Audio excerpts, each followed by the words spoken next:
Pep. And it's so funny because every time she's on also she's on Rivalry, Bob always comments on her boobs because Pep's boobs are always like falling out. And I'm like, I don't mind this. Like her boobs look amazing every single time. And I'm just like, Bob. I remember when let her boobs fall out. Like I remember when she went on the reunion episode of her season, and it was the first time that she was like showing off her new boobs, and she had like gold highlighter all down them, and I was just like, yes. I was like, Bob, no. Some of us like, and obviously they're like, it's like she calls Monet Exchange her niece because like she and Bob, you know, all this stuff, but like, but yeah, it's just one of those things where I'm just like, no. Let Pep's boobs just have their moment because they're amazing. That's right. We're here today to talk about Pep's we're here to talk about Peppermint, the performer's amazing boobs. Because she's got like, it's also like she's just so pretty as well. Like she's just beautiful. And like I just love her. I liked her on her season, but it's been her post Drag Race stuff that has really, really endeared me. Like all the activism that she does and like all of her stuff. Like I'm just like, yes, I'm falling more and more in love with Peppermint as the years go on. Like there are some drag queens like from Drag Race that you like have an automatic affinity for and you continue loving, like Jujubee. Mine's the Vixen. Okay, yeah, the Vixen's really great. I love Jujubee, Bianca Del Rio, and Bob. As well. Jujubee is like probably my favorite. Bianca's Drag Race one girl. of my favorites. And my other favorite drag queen is, if you guys I don't know, for the Austin area, is Louisiana Purchase.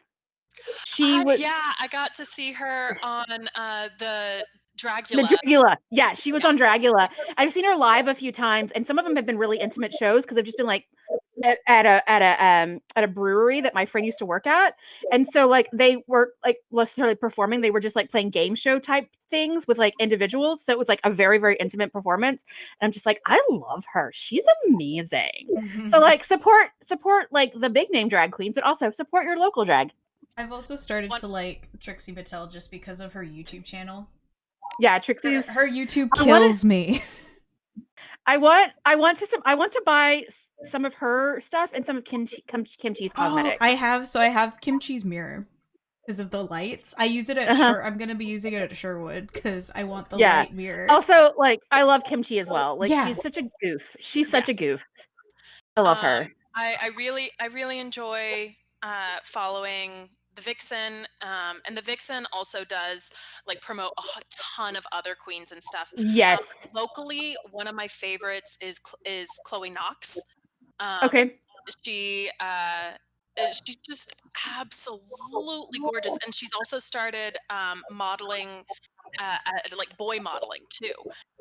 And so I'm just really digging what she's been up to. It's fun to watch them. Yeah. I will say, I also, as controversial as she is, I love Willem, and I love Willem's YouTube channel. Like, because, like, Willem, like, started out as, like, this huge controversial figure, but also, like, the stuff that Willem and Alaska do with, like, Race Chaser and stuff like that, they raise money for, like, Black trans women to get, like, healthcare and stuff like that. So it's one of those things where it's like, yeah, she's pretty controversial, but I'm like, God damn, is she amazing. Like, she's controversial for the money. Like, she knows what the controversy does for her. And so she's just like, you know what? Like, if it keeps me in the news, I'm gonna do it. Yeah. Yeah. There's a drag queen that's here in Houston. Her name is the Jacqueline Dior. That's her Instagram handle. I've heard of her. Yes. I met her at Comicpalooza like 3 years ago before she like went public, like started publicly doing drag stuff, because she came dressed up as Ursula with a glitter beard. And I met her at Comicpalooza, and then we were like, can we like find you anywhere? And she was like, Instagram, but it's private right now. And now she's like doing all this shit. I was like, that's so cool. Another Houston bearded drag queen is Blackberry. So if you get a chance to check out Blackberry, definitely do that too. There is there's a drag king here in Austin named Poppy Churro. Sorry, it's not Poppy Churro. It's Poppy Churro. I've seen him perform. Yeah, Poppy Churro. I've seen them perform a few times because Louisiana Purchase hosts a like horror themed drag show here in Austin, and Poppy Churro has performed at that. I've seen them a few times, and I believe Poppy Churro uses they them pronouns both in and out of drag. I can't remember, but if you also like drag other like non-femme presenting drag performers, Poppy Churro is really amazing. So sorry, I love drag so much. I was like, I mean, it fits with it fits with Yas. I mean, we have a drag character, so the first drag fits. show, the first drag show I ever saw live was actually not drag queens; it was drag kings. There was a drag troupe here in Austin called Kings and Things. I don't know if they're still around, but I know they were when I was in college, and that was when I was still figuring out my sexuality, and I was real confused for like a hot minute because I was like, am I attracted to them because they look like really hot dudes, or am I attracted to them because they're probably really hot girls and like out of drag? But I'm like, but then maybe it's both. And it's like, okay, we're just gonna go with all of the things. Like we're just gonna go with all of the sexuality at this point.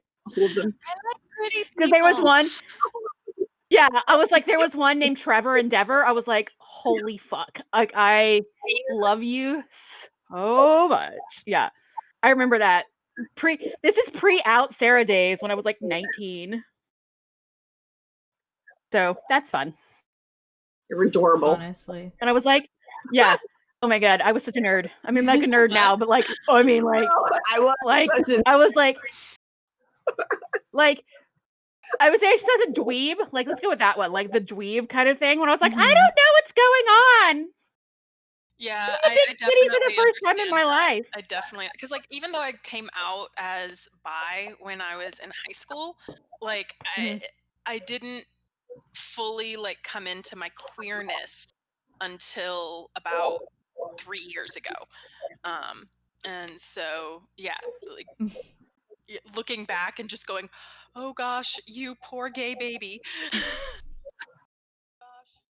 Oh, I'm trying to mute us.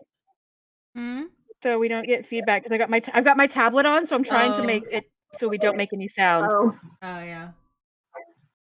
Yeah. Oops.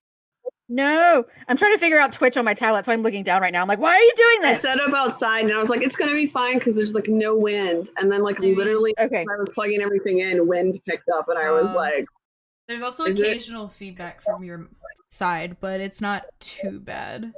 I forgot to turn my mic. Oh. So now that you've heard us like talk about drag queens for like the first like weird intro that we've done to our first drag for the first intro. Hi everyone, I'm Sarah, the DM for Yes. Welcome to our first OOC, which standardly means out of character. So I am kind of always in character because I'm always the DM. So there's no like, I'm like, I could do it as Lucara, I guess, but you know.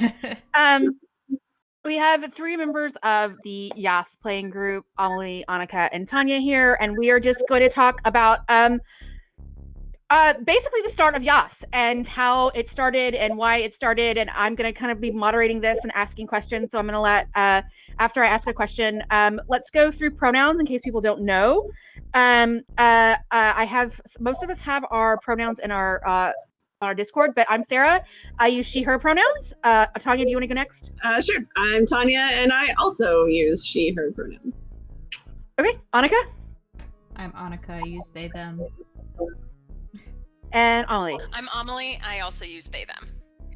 You like the columns. So, there's like the one column and then the second column. Oh, mine's rows. Mine's rows well, as on Twitch, so it's like on top Twitch, row is they, them. Yeah, for me, top row is they, them, bottom row is she, her. Yeah, I have a music line thing going on. Like it really does feel like a little round table in this situation. Yeah. So first thing I'm going to do is the first question I'm going to ask is everybody is when I first approached you about the project, what had yet to be named at that time, it was just Sarah says, hey, do you guys want to play D&D on the internet? When I first approached you guys with this kind of offer, what were your initial reactions, thoughts, queries, questions, concerns? Whoever wants to go ahead and go, and I'll mute myself. I always just wanted to play more D&D. Yeah, I mean, I was kind of late replying. I remember a lot of people had kind of already either said they were interested or just kind of had questions or was like, that's so exciting. But I also remember you had prefaced it with I really, the goal of it was to show a diverse and inclusive face of D&D. And so I said, I'm interested because I love the game and I'm really behind this goal.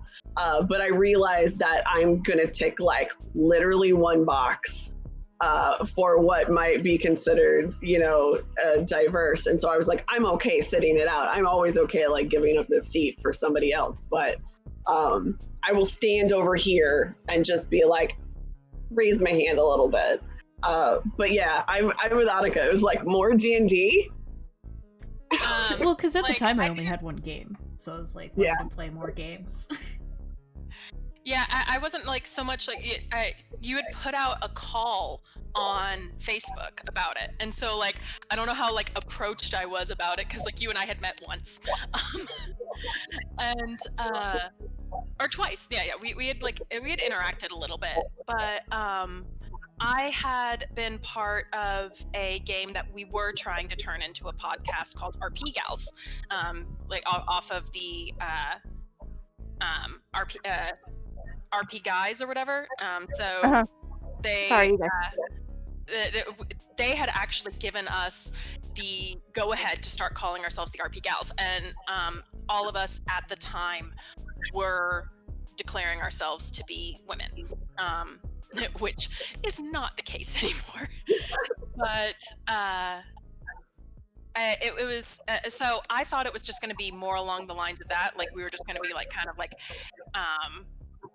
figuring out and having fun. It was going to be a really nice way to like distract myself from the horrors of what like quarantine was doing to my mental health, that sort of thing.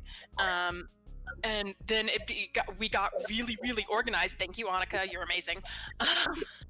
And like it's been really successful, and I'm really excited about it.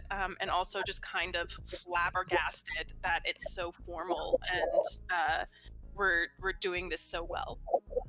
Sorry, my cat is demanding all the snuggles right now. So are you apologizing? Please don't apologize for that. Oh no. Oh no! Now she's done. Okay, I think she's done. Okay.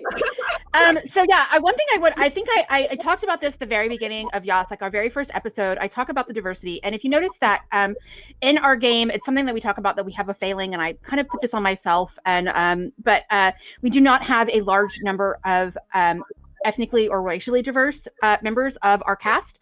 And again, like I put that because I put out a thing on Facebook that said, hey, I'm thinking of starting a D&D stream thing, and does anybody want to join? And the people that I have in my life that are interested in gaming, most of them are majority white. So that's who the majority of the people who responded were. So it's interesting that we did. So for people who, I don't think we've talked about the history at all. But we basically, after everybody kind of raised their hand or otherwise said stuff, Sarah kind of approached like me first individually and was like, I think that you would be good for this. Like, are you still interested? And then we all, got on a DM on Facebook. We got on Messenger and everybody was there. And we actually, there were one Hispanic woman. My friend Sarah. So two, Sam and Sarah. Yeah. 2 weeks, I think, before she decided she had to leave. Yeah. So we actually had 3 non-white women. People. Yeah. Yeah. Who were initially interested but couldn't join us for whatever reason. Right. Scheduling reasons. Yeah. Yeah. It's like, but hopefully they are also interested in coming on stream for some reason or another. Like Pooja was interested in being in the Cute Animal one shot, but because of family and religious obligations, because when we filmed it was Diwali, so Pooja couldn't join us. But at some point we will have Pooja on this show. She will be a guest star. Really wanting to. And yes, Sam wants to come on. Sarah's still interested. So like, and then we've had some, and I don't want to the other thing is because I don't want to tokenify people. I don't want to be like, and look, we have look how diverse we are, people that we have on our show. So I don't want to just approach people and you are not white. I want to approach you, but I want to approach people. I want to diversify this channel. So I've always said, if since all of the people that play in Yas that are in that DM and on our Discord, I'm like, if you have friends or family that want to join us, please let me know and we can add them. And Tanya met May Hemmer and I met May in a rounds table on something else. And we were like, we should ask May if she wants to join us. And she did for Slayers. Like, and then I asked my friend Morgan, I was like, hey, Morgan, do you want to play? And then like Morgan came on for Slayers. And then we got Annika's best friend Sydney on. So it's like one of those things where like we just try to like put out the feelers. It's like I started out with my web of people, and then like I figure you guys are like little nodules on that web, and you guys have webs that then go out, so that like it's just like hopefully throughout this process we just keep reaching more and more people and like more and more diverse people that want to come on. I think that's what's beautiful is that even in the main arc, in our Rindenhurst arc, right, that we have kind of our core players, but we have like, you know, people kind of come in, go out. And then of course we have a whole, like we often have a whole mix up when we do one shots. We usually only have like half at best of the main cast. And I think that that's one of the things that I love, because our goal is to show that the gaming table can be diverse and inclusive. And you know, when I say that, because a lot of people, you know, why do you use both terms? Well, you can have a bunch of different people there, like people from different backgrounds, but if you're not actually allowing them to have a voice or giving them room to, you know, express and have input, then you're not actually doing anything. And so because that's one of our tenets and one of our main goals, I love that we don't actually, unlike many other gaming shows, we don't really have the same cast like every time. And it shows that the table looks different every time. The game is different. The way that we are negotiating and creating these stories together is different because of who's there, which is precisely, you know, what we're aiming to show people how to do. So that's one of my favorite things about the show, actually. I'd like to piggyback off of that Go a ahead. little bit. So in the same vein about the creation and how the creation is different, we're so used to a very patriarchal setup where, you know, you have the DM and the DM creates everything, and you know, you have your additions of like how your character acts, and but the majority of the time in my experience, even in playing, is that the character, you as the character are reacting to the DM's creation. Whereas this was a very decentralized creative process. The entire creative process was non-patriarchal in that we all came to I created, and it was with a lot of help. Please do not assume that I did not use anybody's help in this, but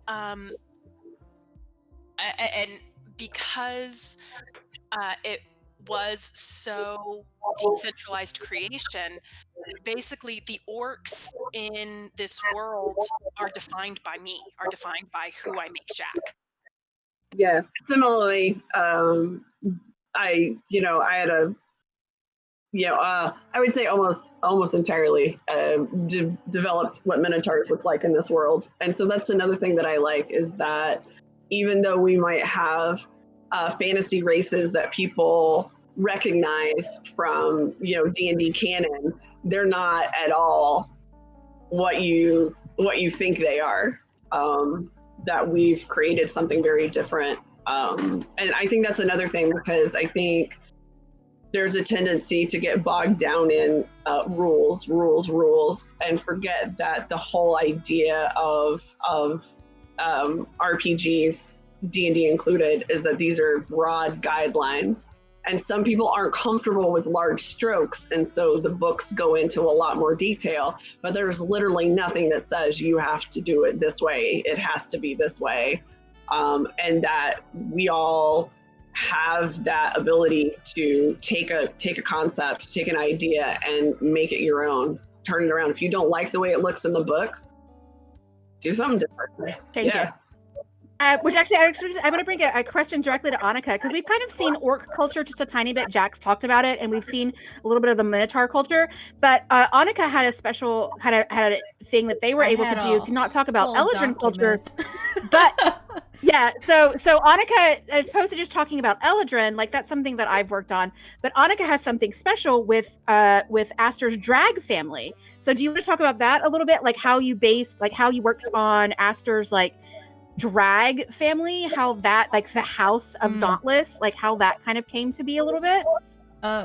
Well, I had just finished watching the first season of Pose. That had which is good. Yeah, the second season is just as good too. And yes, so yeah, that was really... Can I like just cut in here? Sorry, and say I have a giant crush on MJ Rodriguez. Like, oh. I Yeah, really like have we can just go in. Yeah, like I mean, everybody like seriously, MJ Rodriguez, like call me, I love you. Sorry, go ahead, Annika. Yeah, no, it was really just that, and then so there's Euphoria, who's the house mom. I haven't really like established much about her, but Melius, which is the house father, is basically Aster's like best friend and like role model. And I whole 100% based him off of Billy Porter. There's no doubt about that. Cause I love that guy so much. D&D allows you to have Billy something in your world. I'm okay with that. Right? Yeah, as a satyr. Billy Porter, if you ever see this, if you want to come play games with us, we have a character for you. Right. And that's something that like I remember because Annika put something about having just watched the first season of Pose on our Discord, and they were like, if you have any more information. And me, as a historian who's somebody took a good deal of queer history when I was doing my undergrad, I was like, oh, do I have sources? And I was like, watch this, read this.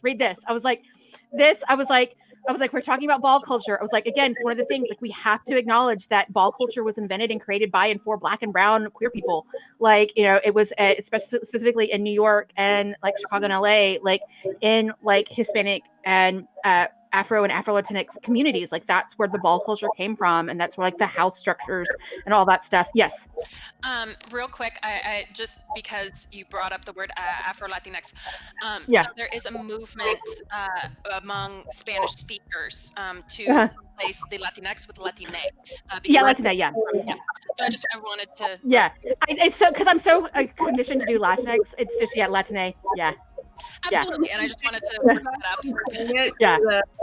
With a Hispanic accent, because the X it's not the same. Yeah, you end up with something that sounds very similar to Latin eggs, which is just.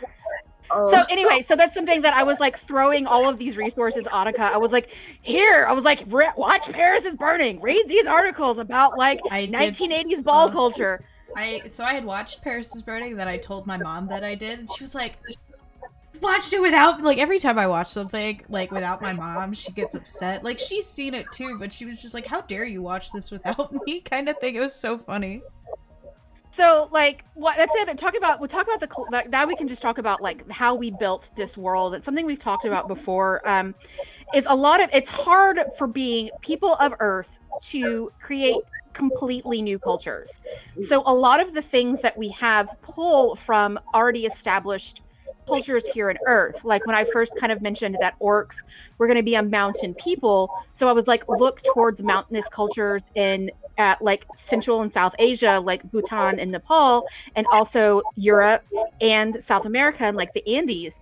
I was like, because you can see a lot of similarities in all of those cultures as far as like the food ways, fabric, dye, all of the stuff because of the elevation that people live at. And so that was kind of like my way to guide Amelie into like maybe how like orcs are going to be. And then Tanya, of course, based Minotaurs a lot on, was it Minoan? Yeah, it's actually a real big hodgepodge, but it started with Minoan. Yeah. Yeah. So like so it's like I said, it's very hard to create a completely new culture. So like we didn't want to just wholesale copy and paste Nepalese culture and make it orcs, and have this kind of thing. So but we do have to, there are things you can pull from to make culture seem real to us as Earth denizens. So does anybody want to talk about like the creation, like Annika, or go ahead, Amelie. Anybody? Yeah, we do have on our Facebook channel, we do have the first two, the OOCs. The second one, which I did, is about our culture creation and what basically the framework that we're using to create three-dimensional cultures without like super overtly doing a lot of appropriation, where we're working to be very cautious about creating cultures. So you can watch that over on our Facebook. Yeah, so excellent like segue into what I was like wanting to answer, is that like, yeah, I definitely started with like looking at the mountainous people, specifically that Sarah had suggested. But then in order to make sure that I wasn't just tokenizing, that I wasn't that I wasn't like basically colonializing my character, is I just threw a ton of queerness into the culture.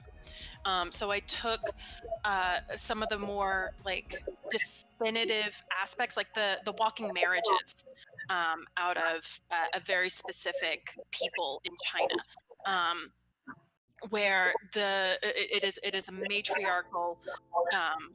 It is a matriarchal culture, but they have these walking marriages where, like, for the most part, the married people do their own thing, and then the men get to visit the women at night for their conjugal visits.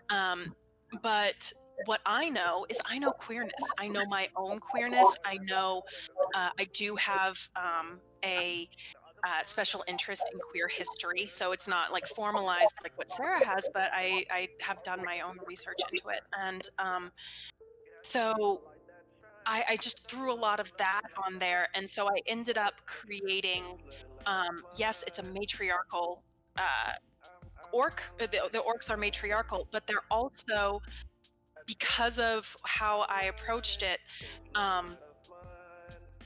it's trans is the standard in orc culture, basically, and so much so that they don't have a concept for it. It just is.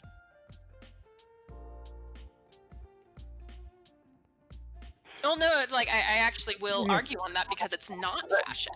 It's part of the entire culture. Right.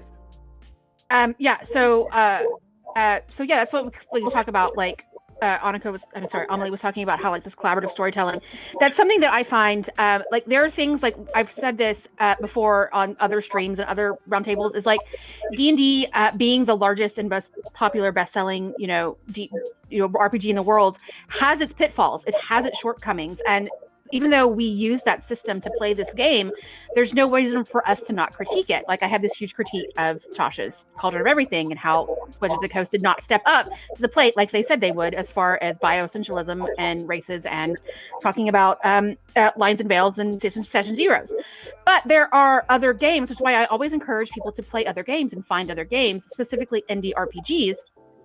Because something that indie and these smaller RPGs do is they have a framework for collaborative storytelling that is so much more satisfying to me than the sort of top-down approach of D&D, the DM creates the world and you guys play in it. Things like Kids on Brooms and Turn and a lot of the Powered by the Apocalypse stuff, like these games that at your session zero, you sit down and people. It's not just encouraged, you are like required as a player to throw something in. Like you're required as a player to be like, okay, you go around the circle, the table, and you say, all right, what's a location here in the town? And you're like, a water tower. You're like, cool, the next person, what's the next location in the town? The roller rink, whatever it is. Like everybody throws their thing in, and then you all take that information and create a salad or a soup out of it, And so that's what I took those kind of tool sets and that outline from smaller RPGs and applied it to D&D with the collaborative storytelling and the collaborative world building, because I love world building. That's one reason why I love RPGs. I love creating culture and I love creating characters and like doing all this stuff. But I knew that also, this is DM tips. GM tips from Sarah. If you want, I'm not saying this is like universal, but I found that if you want people to be more invested in the game, give them more stock in the game and have them start from the ground up. So because Amelie kind of created orc culture and Annika created this drag family and Tanya created this Minotaur culture, they have more stock in the game because this is their creation, this is their brain baby.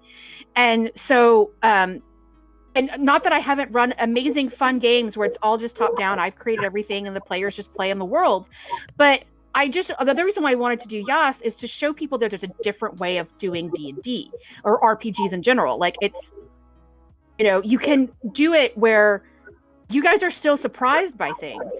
Like, when you're like, what the F is this?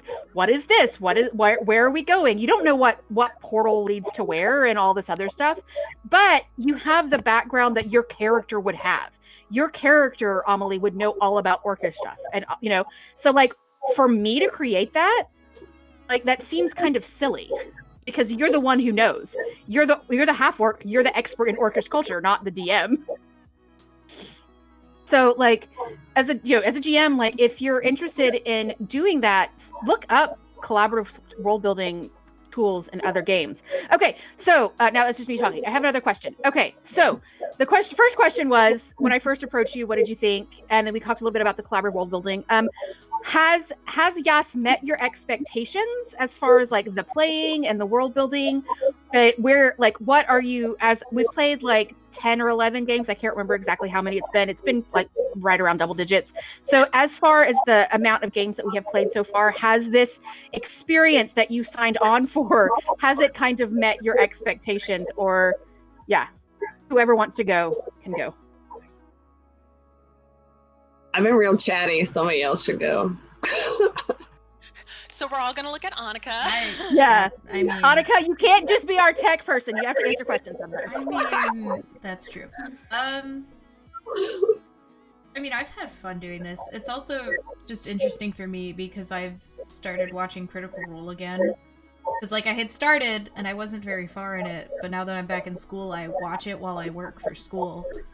So, like, mixing like what I've seen from that, like watching how all of them like play the game has definitely improved how I play the game too. Especially watching Liam, because Caleb's my favorite character. So yeah. I think it was interesting for me because I like, not only do I come from a gaming background, but I come from a theater background, and so I was automatically, bringing that in and thinking about how that worked, because I play another game, a game that is not recorded for public consumption, where Sarah is also my DM, and it's literally like my relaxing game. I don't have to think so much. So many shenanigans in this game. Shenanigans. Like, I don't have to stay as focused. I don't have to be as like involved in making sure my character is kind of speaking first person. I get up a lot more to deal with the dogs. Like, that happens. And so when we're doing Yas, I'm very much in my theater brain. And it's been an interesting learning for me, because I even teach improv, at a Ren Fair to cast, and but doing it this way, where it's like improv, but you're kind of working in this framework of rules where yes and is definitely a part of it, but the dice are not going to yes and you. Right? Sometimes the dice no but you. They no but. They're just no but. That's a t-shirt. They just take you and yeet you under the bus. And you're absolutely willing all the time. And so you are getting to roll with it a lot more, and you don't see the audience. You're not responding to the audience like you would in live improv and everything. So in that sense, it's been exciting and new, because I'm getting to take this knowledge, this skill set, and put it in a different context, and that's been really exciting for me. And I think the big challenging part, learning And you can tell, I think if you go and watch our first couple of episodes, and I know the first episode is very hard to watch because of the like Technical stuff. Yeah. maniacal face flashing. I recommend just listening to it, right? But you watch / listen to those first two, and then look at episode 8, right? And you can see even in that short amount of time how we've really quickly adapted and learned to shift, and we're really getting our feet under us, and it's becoming really great storytelling that we're all doing more comfortably. Which am I muted? No, okay, good. What's actually going to bring me the next thing is Annika and Tanya have known each other longer than I've known either one of them. Like Tanya's known Annika since they since my brother was a baby, pretty much. Yeah, because him and Caden are the same age. And then Amelie and I met just by happenstance a few years at a con. And so I'm pulling from these people. Like I said, I put out this thing on Facebook from people like started. Which is what I was going to talk about. Yeah, this is going to be. Yeah, so this is what I was going to bring in. The next one is, and I had friends from here in Austin, and so people just kind of like came together from all of these like, different worlds of talking about Venn diagrams of like my life. Houston crew. I was about to say Houston buddies. Yeah, yeah, Houston crew, Austin crew. But right now, Tanya, you're in Houston, so it's like I'm the only one that's physically in Austin right now, over in my little corner. Yeah, but with COVID, like we might as well all be on different continents. We're all in Central Standard Time. That's what's important for the playing, because we're all in the same time zone. I have a game. The game that I run, that I use the Theros source book for. One of my players is in England. Oh, nice. I have a game that I run. One of my players is in Australia. Oh, when we play, he's in a different day. We play on a Saturday afternoon. It is Sunday morning for him. Well, so she stays up super late because she's just, drawing all night, really. So she doesn't go to bed till, 3 in the morning. And we play at, 6 our time, so it's, midnight her time. So she's like, it's fine, I don't care. It's so funny. Yeah, this guy literally wakes up, drinks his coffee, has a bowl of oatmeal, and plays D&D with us. Oh, that's amazing. That's what his, Sunday morning routine is. I love that. It's so funny. And we made his character's flaw. He's like, because we were emailing back and forth about what he wanted his character's flaw to be. He's like, I don't really like any of the ones that are in the book. And I was like, okay. He's like, can he be a narcoleptic? And I was like, yes. Oh, I love because that. he's like, all the times I'm really tired. He's like, so if I could just have my character fall asleep at random times. I have a popcorn thought on that. Yes. So completely unrelated to what we. But, right. One of the best pieces of advice that I've ever gotten in character creation was from a GM for a Star Wars game that I was playing, and so it's not broken down in Star Wars, your motivation, your flaws, And so what she suggested was that what is the lie that your character believes about the world? And so it gives your character something to unlearn, and it can become a major character development thing. And so I take that since I did that, I've taken that to each of my characters, and it really does ground me in the character a whole lot better than what's your character's flaw? What lie does your character believe about the world? Yeah, I know we're going off on a tangent. So there are things that I have in the back of my head character-wise, that don't that might not ever come up or whatever. But there's things like Finland doesn't really know what it means to be an elf. She was You're not too gonna young. learn very well from Aster, gonna be honest with you. Right?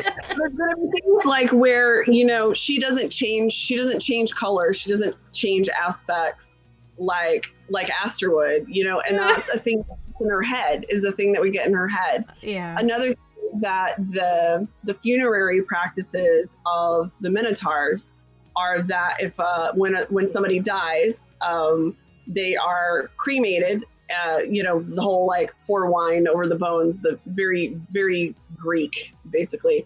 And their remains are put in urns and put in the ground. But the horns are saved.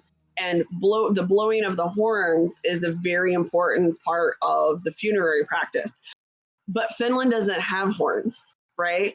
And so somewhere in the back of her head is this idea that if she dies, what happens, right? Is she actually going to get to go to, the Minotaur version of heaven kind of thing?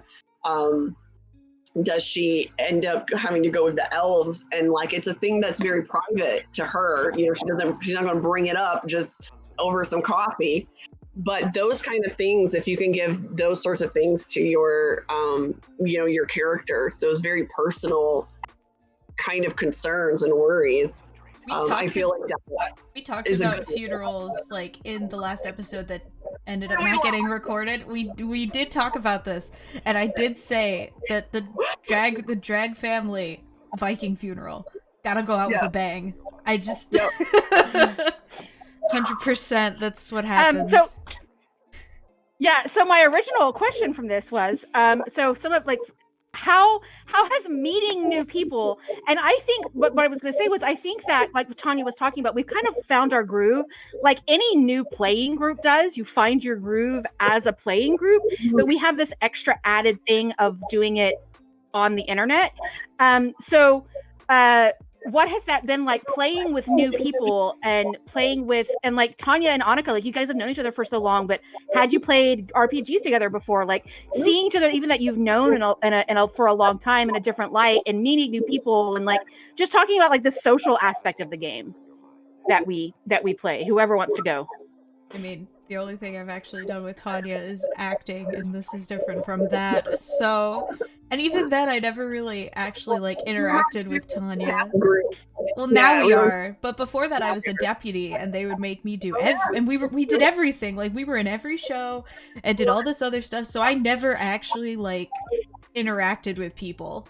Can you contextualize that a little bit, just because some of us don't know, and I think some people watching don't understand what you're saying. So we work at a Ren Fair.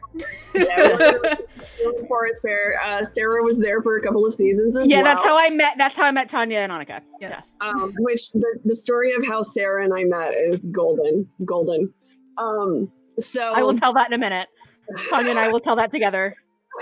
So yeah, I usually play a royal, and Annika has played. So we're Robin Hood theme basically. So there's the sheriff and his deputies. Yeah, I was a deputy for 3 years. And they've also been on the Fate now court. I'm a fairy. I played a tiefling last season before we had to cancel the fair. I am gonna be actually wearing wings this year. So the story of how Tanya and I met, my first thing at Sherwood Forest Fair is I was cast, and they were like, okay, we have this thing, we're going to be cleaning out the costume closet, doing a bunch of cleaning here, and doing a bunch of building. I was like, I'll go help clean out the costume closet, sure, whatever. I was like, I have a background in both sewing and history, and so I was like, this was like, I knew nobody on cast. I just showed up that day, and they said, go here, and I said, okay. So like the cleaning of this was like, I was supposed to be running this costume closet clean out, and I got there like 3 hours late. So I'm there with this bunch of dudes who have no idea what's going on. And so I was just sorting things into historical and non-historical at the start. I was like, this is historical, this is not historical. They could use this for summer camp. This is something, da-da-da. So like, and a lot of it was also just get this stuff out of here because it smells and it's old and it's gross and it needs to get thrown away. Because it was like, it smells like rat piss. It smells like rat poo. Please get it out of here. So I was just in like organization mode. I was barely in like theater, history, costume mode. I was just like, oh my God, that smells real bad. Get it and put it and throw it away. And so like, again, like 3 hours later, Tanya and her husband who were on the costume committee show up, and Tanya has this story about like how she doesn't like new people who say that they know things. Because I get this all the time. Let me tell you, people come up and they're like, oh, I'm into costuming, or I know history. And then you very quickly realize they really don't. And so here's this person I have never met in the middle, like making piles and everything.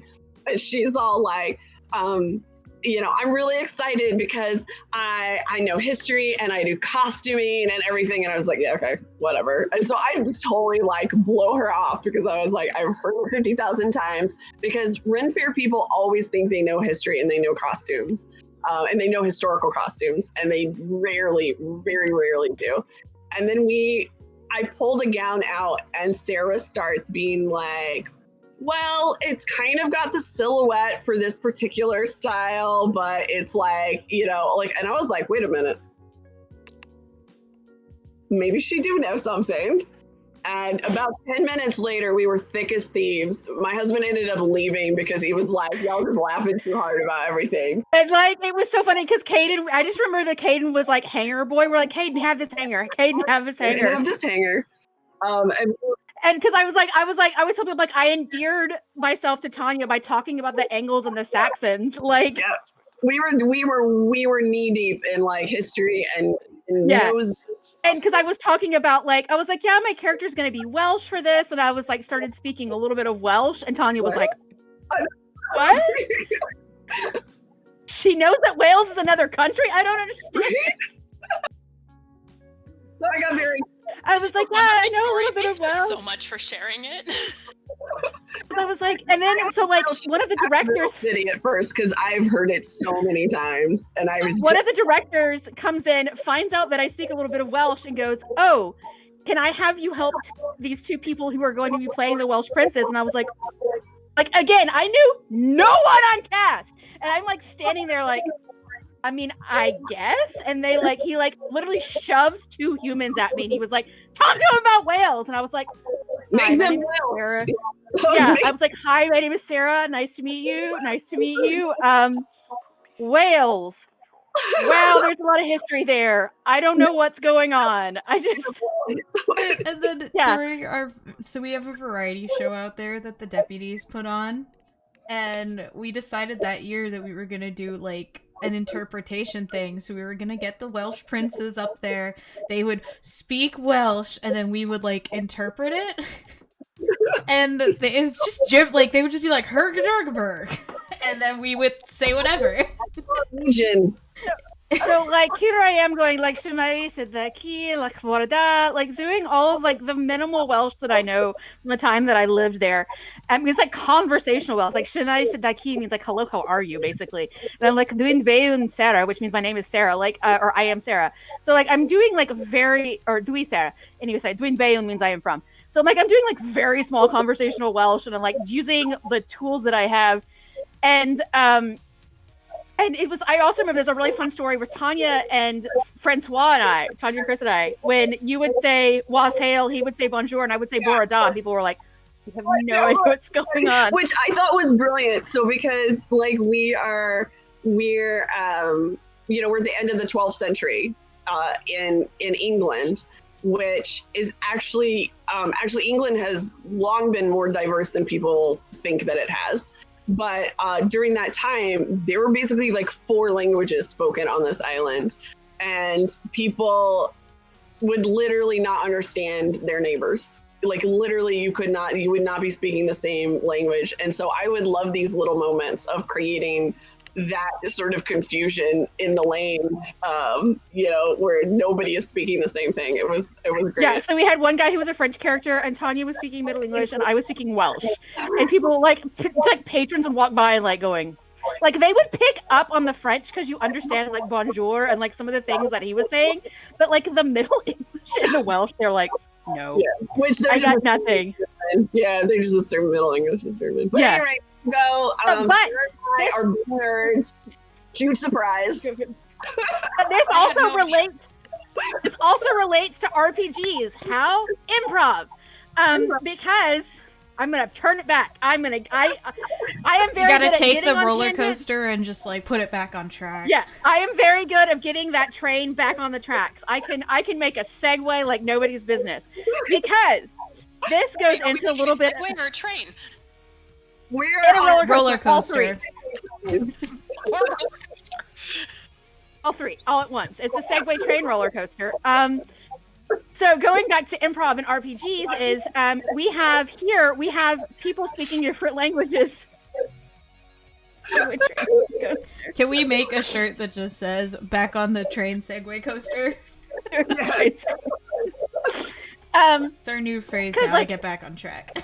because like Amelie's character speaks Orcish, and Tanya's character speaks Minotaur, which is based on Greek, and then like I speak Annika's Sylvan. character speaks Sylvan, and then we have characters that speak Tabaxi, and we have one character who speaks in repeated phrases.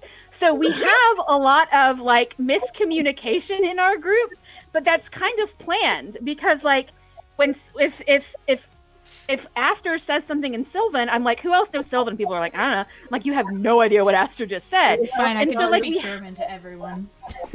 Yeah.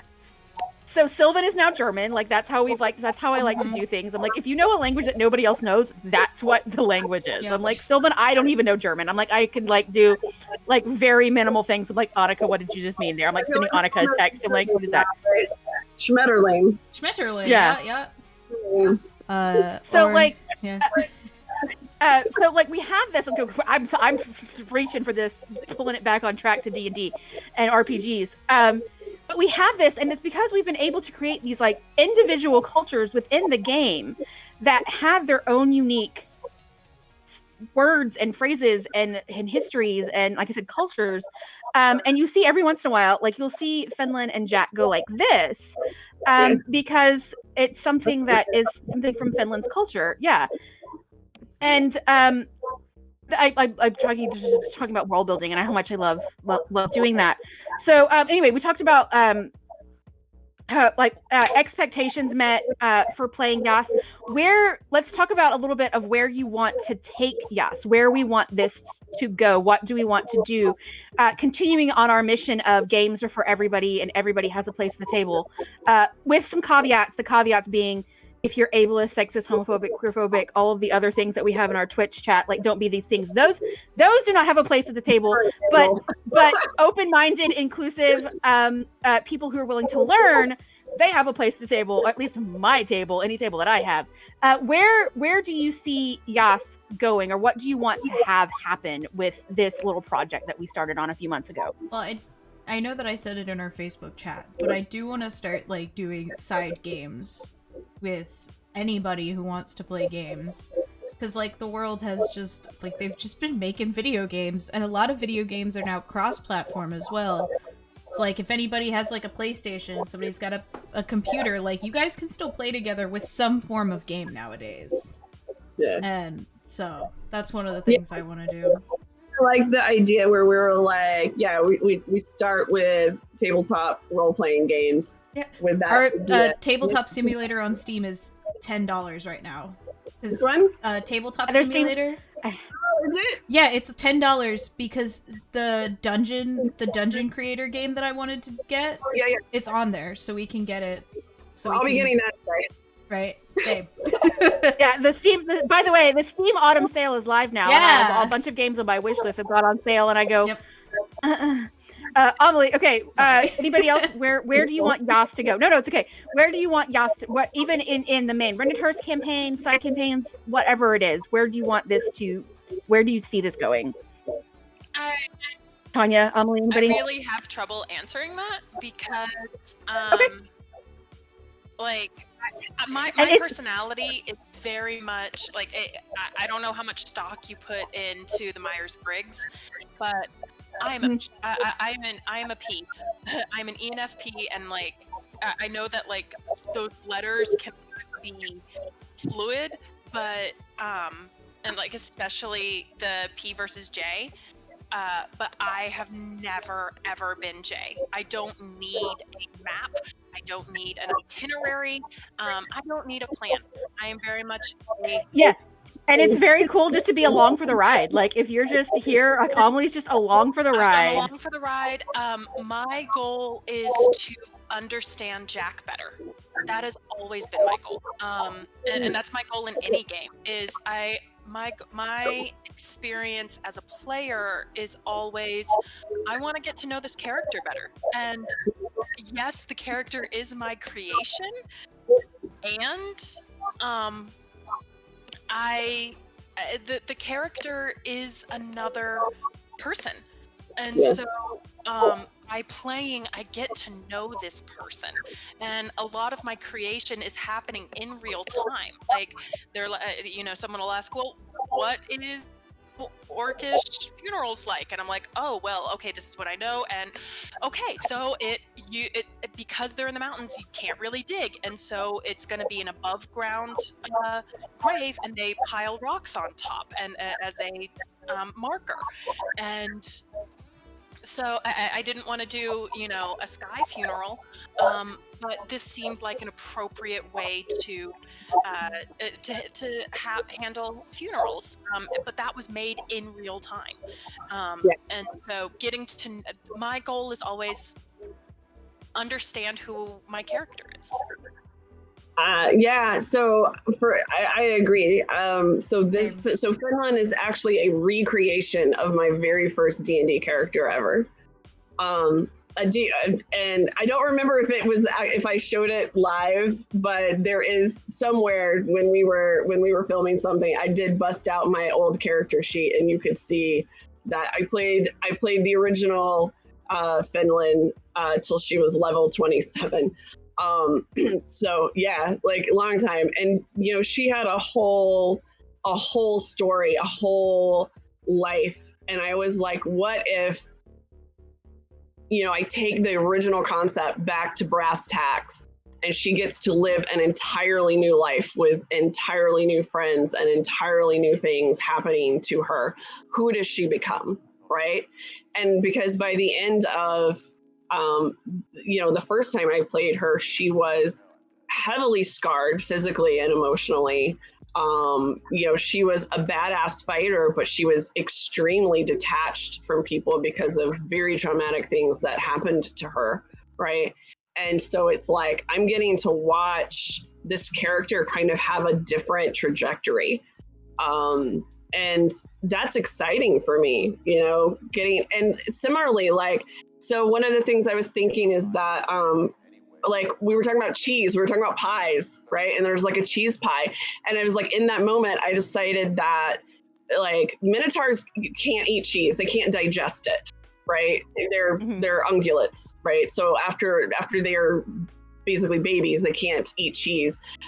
But Finland, being not actually a minotaur, could eat cheese. And so it's like a precious sort of treat for her that she rarely gets, right? And that was made kind of in the moment. And so you think that these characters, and really all you've created is sort of an outline. And as we go along, we're coloring it in, and we're getting to meet these people. And I love that. That's one of the things I like about role playing generally. Yeah, we had no idea that Jack and Finn were gonna be like best friends. We were just supposed to be like, oh, we know each other. Yeah.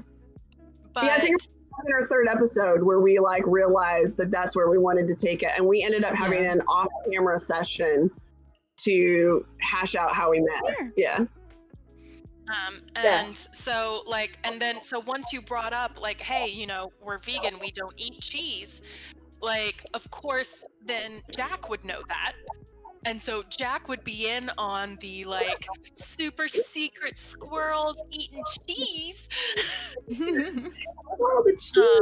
And so it's fun to get to recognize what not only what who your character is, but who your character is in relation to other characters as well. Yeah, I was. I'm going to answer my own question. Oh, sorry. Go ahead, Annika. Go ahead. I was going to say that, because I had never fully thought about Aster's backstory, before joining House Dauntless, really.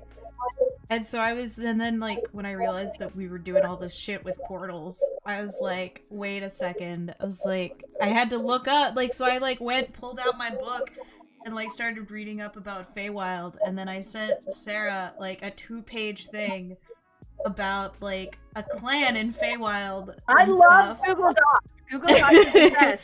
People are Dropbox and Google Docs. I have everybody. I'm just like, y'all write stuff and send it to me. I'm like, sure, that's canon. Yeah, so I sent a 2-page thing about stuff that if we ever do go to the Feywild, that would potentially mean that Aster would walk into that portal. So,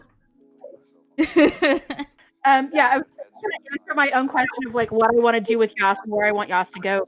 I just want in playing the games that we've played and the main Rindenhurst campaign, and then the 2 that I've DM'd as well, Slayers and then our super soft autumn one shot.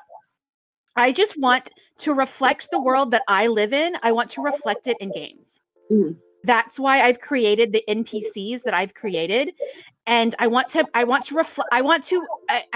one for like visualizations and like projecting energies and stuff like that, but I want this world to be the one that I wish existed. I want these worlds and I want to show people that it can be possible, even if we're just doing it in like role-playing games. So that's why I put Palu in the combat wheelchair. That's why Lucara has a wife and other, I can't talk about that because it would be spoilers for the game.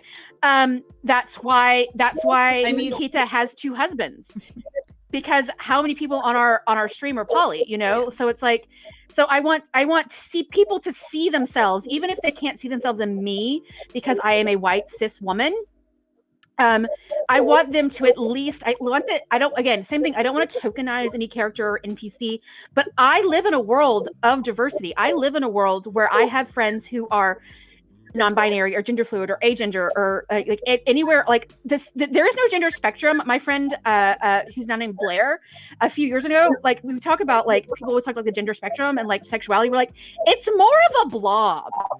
Because there's like so many different like apexes and axes to go on, like gender orientation, gender expression, sexual orientation, sexual expression, romantic orientation, romantic like attraction, like and platonic. Like there's so many different axes that it's not just like a line or even a graph. It's like you're a blob of a person. I am a blob of a person. And so like, yeah, like I want to represent all of the beautiful blobs out in the world with the people that we have here. That's why I'm still working on, hopefully people, I don't know if people picked up on it or not, on the character that we have on the autism spectrum. Because I have people that I care about in my life who are on the autism spectrum. And I know Tanya does. And like, we all have people in our lives who are not, white, cisgender, heterosexual human beings, neurotypical, like, and able-bodied, whatever.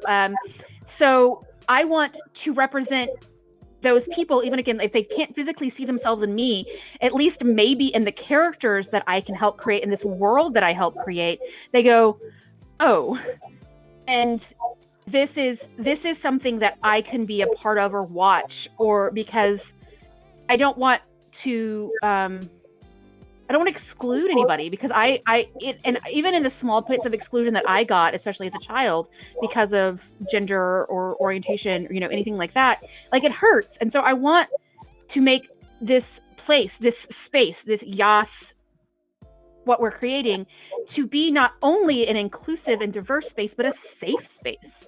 I want it to be a place where people can come and just enjoy the things they enjoy playing role-playing games, or enjoy playing, if you decide we start doing video games or doing like Jackbox games or anything like that, where it's that people are just, if you're a person and you're chill and you're not any of the things we talk about in all of our social medias, we're like, don't be this, and this, and this, and this. Like, if you're none of those like ists or phobics, then yes, you are welcome here. That's what I want to create with Yas. And sorry, I keep going on this, and reach out to other diverse playing games. That's why Yas now follows like in D&D, which is Native American D&D players, 3 Black Halflings, what's it called? Rivals of Waterdeep. Like all of these Queens of Adventure, like all of these other games that are played by marginalized people that we kind of reach out to, or we inhabit the same space as them because of whatever reason. And I just want to create, and like I just want to continue. Yeah. I just want to continue building that. That's okay. Continue building that community that all of these marginalized gaming creators and streamers are creating, that we are lucky enough to be a part of. Yeah. So Amelie, sorry, go ahead. No. I was just, it was a real quick clarification of what you were trying to say. Like, English is ridiculous and fake anyway, but you had said inhibit when I understood that you meant inhabit, and I just wanted to clarify. Yes. I also, accents are weird, and like I'm originally from East Texas, so like sometimes things come out that they sound a little bit more country than they should. This space of, because I always tell people, I'm like, marginalized people have been playing games since the inception of games. You just haven't seen marginalized people in this gaming space, and we are about. So for we might include it in a link at some point, but Sarah and I did a round table where we were talking about diversity and inclusion in games, and I pointed out how the original tabletop war games, which D&D is basically birthed from, there were a handful, but there were women involved, and they're even depicted in some of the play guides. So they are percentage wise very low, but always have been present. And the point is that it feels like they're not there because of the way the game and gamers generally talking about it, how it gets presented. I think for me, if through Yas, somebody who always thought that gaming wasn't for them decides to give it a try, or people who tried it and had a negative experience come back to the table, then I think that would make me feel good. That would make me feel like we're accomplishing that thing that we're setting out to do. Well, my first D&D game, I was the only girl at the time, and yeah, it was I only started playing D&D like 2 years ago, because one of my coworkers, he was like, "You seem like the kind of person to play D&D," and I was like, "I don't." And he's like, "Well, you should." And then he's like, "We're gonna play." Well, we played Pathfinder, and so he was like, "We're gonna do this." And I was like, "Cool." I was. He loves the show, by the way. We had a big group. We had a really big play group. I was one of two.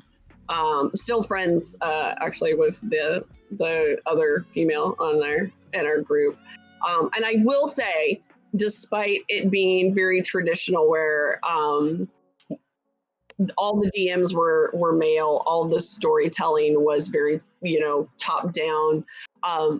One thing that I really appreciate is that the characters that we created were never, without our permission, sexualized. And I know that is an issue that often women or femmes at tables get.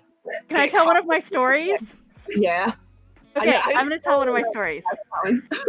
Okay, so I have a long history of gaming. I have two older brothers, and my older brothers are wonderful. And not like, I mean, they still mentally tormented me because they are my older brothers, and that's just what you do with siblings. But they never told me I couldn't do something because I was a girl. They're also 7 and 9 years older than I am. So I wanted to play video games. The only reason I wasn't allowed to play video games with them because we only had 2 controllers and they wanted me out of their room. So it was like, it wasn't because I was a girl. It was because I was their little sister. And they didn't their friends were over. So I wasn't allowed in the space with their friends because I was like 7 years old and they were teenage boys. It was the age more than the gender and stuff. But when they started playing Magic the Gathering, I started playing Magic the Gathering, and they would take me to hang out with their friends. I was like 9 or 10 years old, back of a antique store playing Magic the Gathering in 1994 with my older brothers, and now they're high school and older friends. So I've never, and a lot of those players were women as well. So for me, at the very least, I was lucky to grow up with my family with my brothers being my examples. I was it was never told to me that I couldn't do this thing because I'm female or whatever it is. It wasn't until I was exposed to the wider kind of gaming world in general that I was my freshman year of college. I was talking about playing Icewind Dale or Baldur's Gate 2, and a guy was had this kind of reaction of, "You know what those are?" And I'm like, "Yeah, those are my favorite games. I love these games." And they were like, "You play video games?" And I'm like, I don't understand what's weird. Like, I don't get why you think this is strange. You ever get this? Because like this definitely happened to me. Like where I would start talking about that, and yeah, you get that look where they were like, "Wait, what?" You're like, "Yeah, like I play this," and they'll be like, "Well, you mean you play with your boyfriend?" Yeah, I was like, no. I was like, my older brother gave me this game. Like, a dude did give me this game, but it's also because my older brother has a job and he's able to pay for things. Yeah. So, like, that's why my brother was in the Navy at the time. He wasn't my boyfriend, and that's a weird assumption that people make. Is that we've all come to this game through boyfriends? Like, I originally learned about D&D when I was very young, because of my dad. My dad was a huge nerd, but my only options were playing with my brothers, and that didn't work. And so I didn't play D&D again until I was an adult, and I was approached by a friend of mine who I had met through Geek Girls Brunch, which I don't know if y'all are familiar with, but again, at the time I was identifying as a woman, and I had joined Geek Girls Brunch. I had joined the ladies' nights at the local game store, Night Watch, who I've promoted on the show before. Yeah, sure. I'm sorry? You wore a shirt. Yeah. So one of the women that I had befriended was like, I really want to DM a game of all women. And so it wasn't until recently, because like in my adult life, I have had more women GMs than I have men. I've had exactly one. I've had exactly one male DM, and I think that's really been extremely positive for my gaming experience, because like I've done like a couple of guest spots in a couple other games, but with male DMs, but I really just don't count them, because like I was just like, I'm uncomfortable this entire time, and so if that had been my experience, I would have just left it entirely. I wasn't gonna stay there.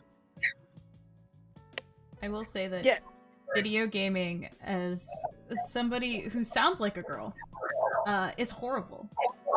I had to change, so my username for everything is Aspiring Annika.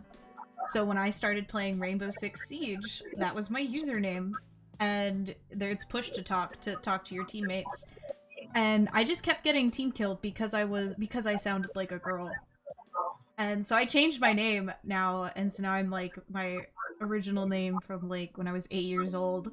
Now I just sound like a 12-year-old, so now they just think I'm a 12-year-old kid instead of a girl. So. But it's bad. So this is another thing is that it's rough. I think if we were to have a goal, just really start changing that kind of bullshit. I played first person shooters back in the day when it was like Doom and Quake. I notice I'm not putting any numbers after that. And I would be like, one maybe two girls in the room. And again, I was lucky that I've never chosen friends crappily, basically, is that all the people in that room were very supportive. But then once you go out of that bubble, you get a lot of side eye and a lot of, you're only playing the game so that you get laid kind of like reaction. I will tell you, playing games has never gotten me laid. I got married. I met my husband playing White Wolf. I don't know how we want to count that. Yeah, but that assumption that a lot of cis het white like guys assume, I was like, no. But this one of the stories I want to talk about, because it's not just a female player; it also affects female GMs. Yeah, I GM'd Adventurers League. And I actually have 3 stories. I'm telling 2 of the shorter ones.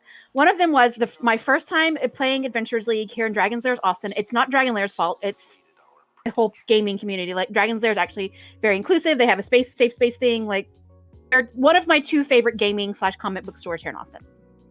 So I'm sitting down. I'm used to GMing. That's not the question. It's like, because I'm not GMing something I've written, because you have to do modules and all this stuff. And you never know who you're going to get at the table when you do Adventurers League. And so I'm sitting there, and there are 3 guys, and at my table, and we're about to start playing, and one of the employees of Dragon's Lair comes up, and the guy who was sitting to my right, one of my players, is he looks older than I am. He's probably like in his early 40s, kind of looks like the stereotypical gamer kind of guy with his like, probably like, I think he had like a video game shirt on or whatever it was. And this guy, the employee of the store, came up and told him, he said, hey, looked at the guy, like just ignored the fact that I was sitting there with like a screen in front of me, and said, one of your players is going to be late. He wanted me to know. And the guy looked at me, he said, I mean, ally to the max. I just met this guy. He's like, why are you asking me? She's the DM. He's like, why are you telling me? And I was like, hi. And they were like, oh, sorry. I was like, yeah, I have my DM screen right here in front of me. I don't know what's going. You think I'm like hiding my roles as a player? Anyway, so that was like the first one where it was like the person at the table who DM was the guy, because that was just like on visual. And I always purposefully, when I DM'd AL Adventures League, I purposely showed up extraordinarily femme, like hair up, red lipstick, cat eye, like makeup on, wearing a dress. Like I was like, I'm gonna be, because I feel confident when I'm like super femme and cute. So I have to be confident when I'm GMing people I don't know. So I was always extraordinarily femme, like played it up, like wore my push-up bras, like full on.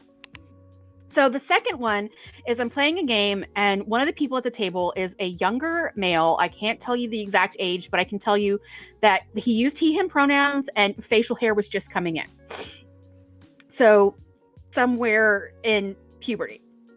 So I'm also playing this table with another queer woman who's an older queer woman, and then a bunch of adult men. And the queer woman and I have known each other because we were playing Adventures League together, and we recognize each other as queer, and like we had this whole thing. But this young man kept arguing with me as the DM, and the one that really sent me, like got me going, was he made a point to say that his character did not take off his armor when they were going to this dinner party or whatever. I said, okay, that's fine.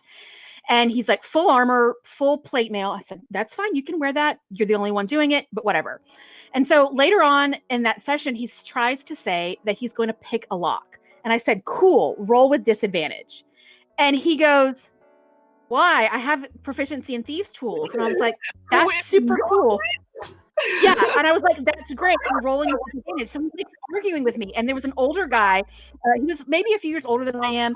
But I have to describe this guy because he is what is considered a stereotypically intimidating person, because he was a muscular, kind of larger, taller black man. So he had a deep voice. So he had this kind of stereotypically intimidating presence about him as yeah. And so anyway, I told this kid, I said, listen, have you ever worn gauntlets? And the kid goes, yeah, I wear them all the time. I said, no, not your character. Have you ever worn a pair of gauntlets? And he was like, no. I said, your manual dexterity in a pair of gauntlets is just about this. I was like, this is about as much as you get in gauntlets. Like, you can barely grip a weapon in gauntlets, let alone do all of the things you need to do for like picking a lock.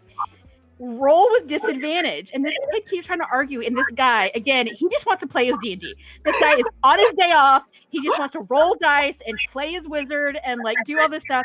And this guy looks at this kid, and he's like, kid, if you do not take her ruling as law, because she is the GM, he's like, so help me God, I can't hurt you because you are a child, but I am telling you right now, we want to get done with this module. Shut the fuck up and listen to her. And I was like, thank you for backing me up. Like, I'm trying my best to be a nice person and explain things, but sometimes it does take like non-marginalized allies, because he's marginalized from me in a different way because of his skin tone. But because it was a male identifying person talking to another male identifying person, this kid saw him. Age. Yes, that's the thing. He saw this guy as an authority figure that he did not see me as, and this guy was like backing me up and was like, "She's the GM. She's a great GM. She's doing a great job. You're being a little brat. Listen to her. Roll disadvantage. Let's go!" And it was like, so like. It was one of those things where it was almost like marginalized person, even though we're marginalized in different ways, recognizing the fact that this cishet white kid sitting here at like 15 or 16 years old, like expecting everybody to capitulate to what he wants to have happen, is not happening at this table, because it's like two queer women who are older than him, this older black guy and a bunch of older men that were just like, kid, no. kid, this ain't the way to play D&D.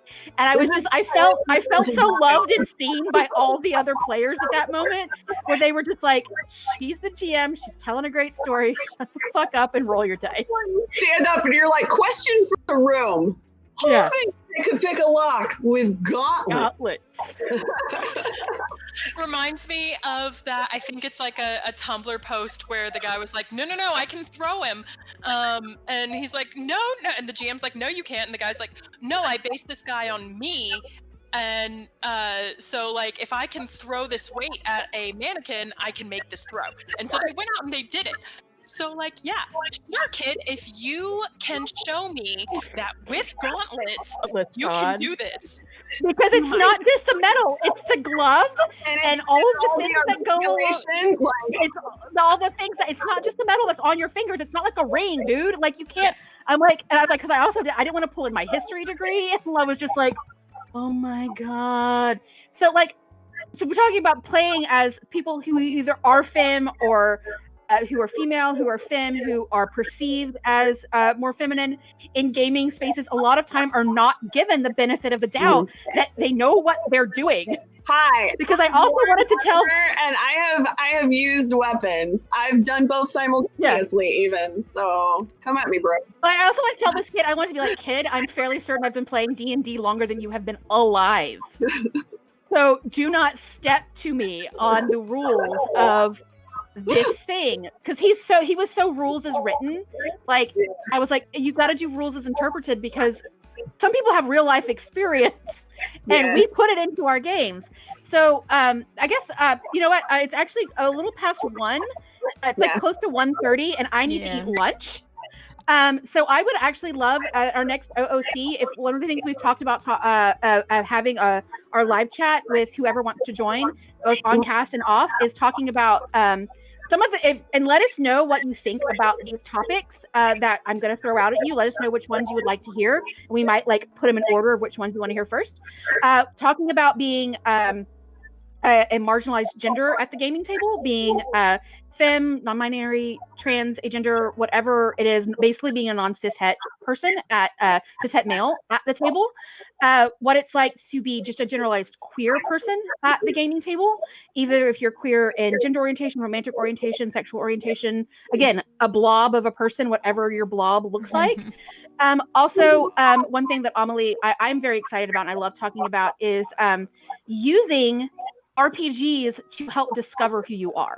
How playing an RPG can help you realize something about yourself that you either have an inkling of or that you have no inkling of, and how inhabiting a different person for even just a little bit can help you figure something out about yourself.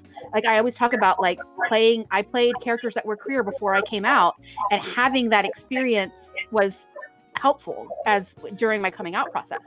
So those are 3 kind of things that we were interested in talking about. Other just general gaming things, like if we want to talk about our favorite non-D&D system, Annika, if you want to do a thing about video games, like so the next if we do video games, I'm like, I can talk about The Sims 4. Like that's what I got. So when we do our next live stream will be Patreon only. That'll be on Sunday. Okay. And then we will upload it to YouTube on Wednesday. And I'll upload it here as well, because you can upload videos to Twitch too. So yeah. So these are just some ideas that we've been tossing around in our Discord and our group chat about things that we would have live streams about, and we would love to see you guys in the chat asking us questions. I'll have either I will be moderating or somebody will be moderating chat and looking at questions that come through, and we can be like, oh, this person says what their question is, blah blah blah blah blah blah blah blah. Yes. So just to get to know the cast better, and you could find out tidbits about characters. I, as the DM, will try to keep all of my DM knowledge to myself. Oh my god, my little theater heart is like, oh, character hot seat. Yes. Yeah. Everybody sit around, and all the other cast members, Tanya's character, we all ask Tanya character questions about Finland. Go! That'd be fun. It's something that you do in theater to get your character to know. Like, what's your character's favorite fruit? Why does your character prefer to use an axe over a sword? Like, there are questions that you're like, I hadn't thought of that. I have so much to add, and I'm not going to until the next conversation. There's a TikTok user that posts like weekly like character development questions, and it's random shit like that all the time because she's really popular in like different groups of TikTok. Jenny D. I know she does a lot of character development.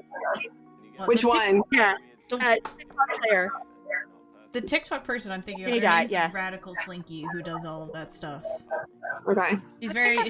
She's very popular in the like mafia tag on TikTok. So I don't do TikTok, so I'm like, that's fine. I mean, I don't really do it much anymore. Like you guys talk about, I'm like, I was told like say things. I'm like, I'm an old. Same. I'm older than you.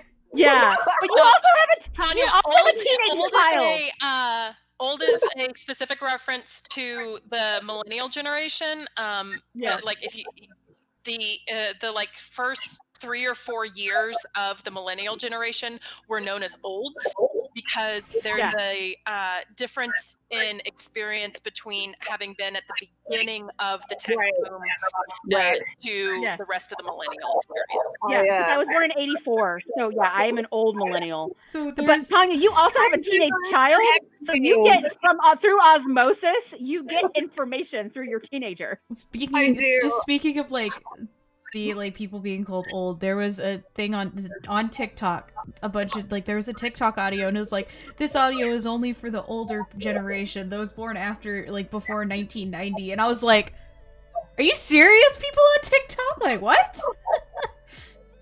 I was like, okay, I'm okay. It was so funny. My born in 87 butt is okay. I'll be fine. Yeah. So maybe that's another talk we can have, is because we have intergenerational people playing in this game and playing in all of our games, and we can talk about having people who are considered Gen X. Yeah, we've talked a lot about gender, sexual orientation, ethnicity, etc. at the table. We haven't talked about age, which I think would be. I think that would be a very interesting conversation, and I would love to get we could either get Mike in, or we can get my friend Morgan back in, because they've been playing D&D since the 70s. Yeah. So we can get people in that have been doing this for a long time. I was like, we could also get Lars or Caden in here too. I would love to Lars see and Caden, the children. Yeah, Mike and Morgan, with Annika and Caden. Yeah. Right?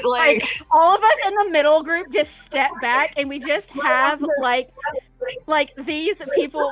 We have Gen whatever generation you are. You guys Gen Z? Gen Z is after the millennials, so so whatever generation Caden is, we're Gen Z. So I think Mike and Morgan are both considered later bloomers as far as their age is, because they're not quite Gen X. But having the Gen X and the millennials step back from the conversation, and just having this 40-year age gap of people talking about gaming, I just want to watch this. Dude, I just want to see Mike and Morgan be back in my day, and then Lars and Annika and Caden just be I don't know, man. We've got tabletop role-playing apps. I don't know what to tell you. Both ways. I hate that I'm technically considered Gen Z, because now people are calling Gen Z Zoomers, and I was like, no, I am 20. I am not a Zoomer. Caden hates the name Zoomer. I was like, I am not a Zoomer.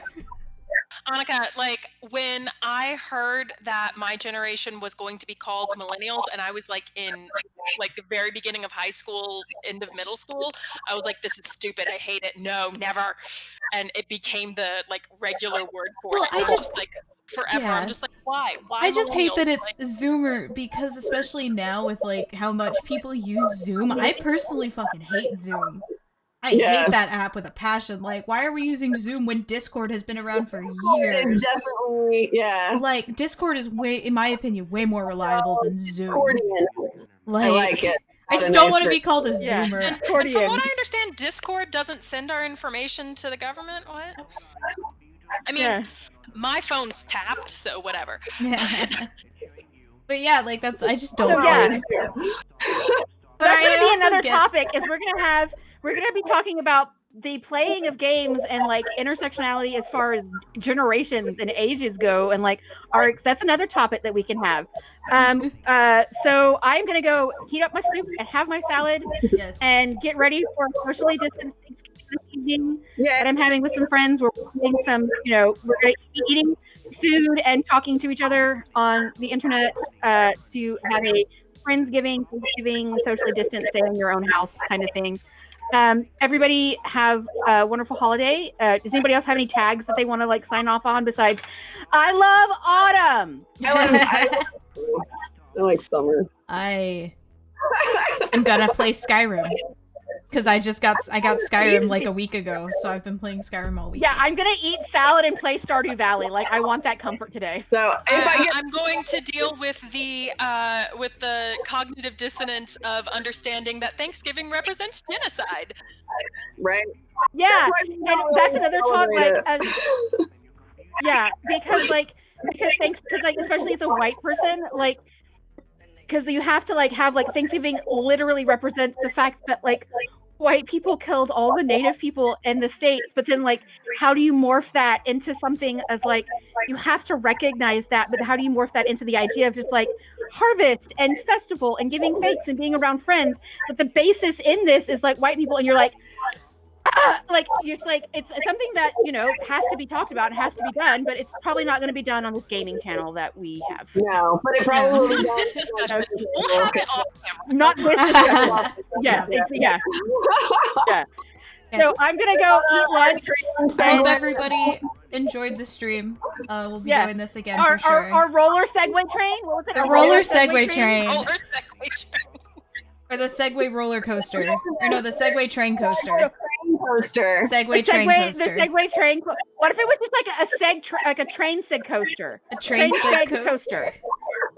Well, I was coaster. imagining the Segway driver leading the train coaster. Right? So oh yeah. So there's a Segway, and there's a bunch of, but like, and then everybody else is attached to them on their own individual Segways. Yeah. Like it's like a train of Segways on like a track. Okay, I am not an artist, but I'm going to sketch this now, and I'm going to bring it back. Yeah. So there's like one person on the front, and all of the Segways are connected by chains, and they're on their track, and it's like, I love it. I'll have it by Sunday. Don't worry. Yes. Okay. All right. If Yas has done anything in the world, we have spoken train seg coaster into the world, and you're welcome. And I'm going to end on you're welcome.